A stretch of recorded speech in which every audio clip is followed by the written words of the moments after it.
Tsara fanomanana ny fianambe ny mpianatry ny Anjerimanontolo eo anivon'ny fiangonana adventiste amin'ny tanany andro fafito na ny regroupement de soutien des étudiants adventistes de l'université izay tanterahiny ny fa 7 oktobra hatramin'ny fa 3 volana novambra 2024 aty Antsiranana. Hoy Bruno Jozara, président réseau fédéral FMN.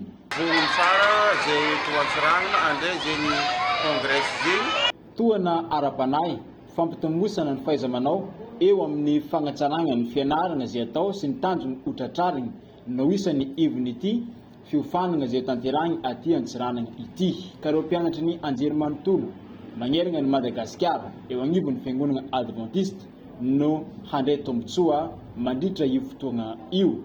Ny voakasiky mivantana zegny ny mpianatra terminaly sy ny universitaire na ihany koa olo zay vonogno agnaraka ny fandaminana izay apetraky ny mpikarakara dia afaka miatriky zegny sy misitrika ny formation zay atao.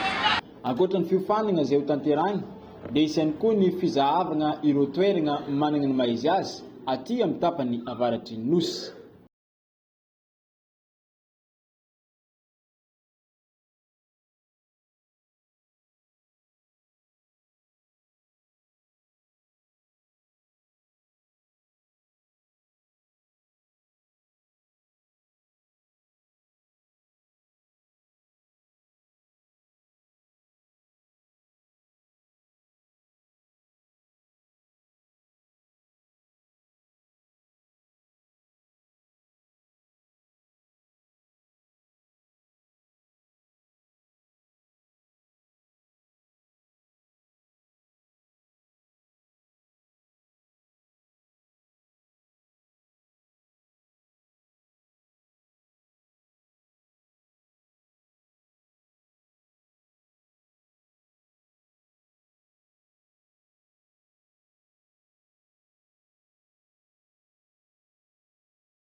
Yeah.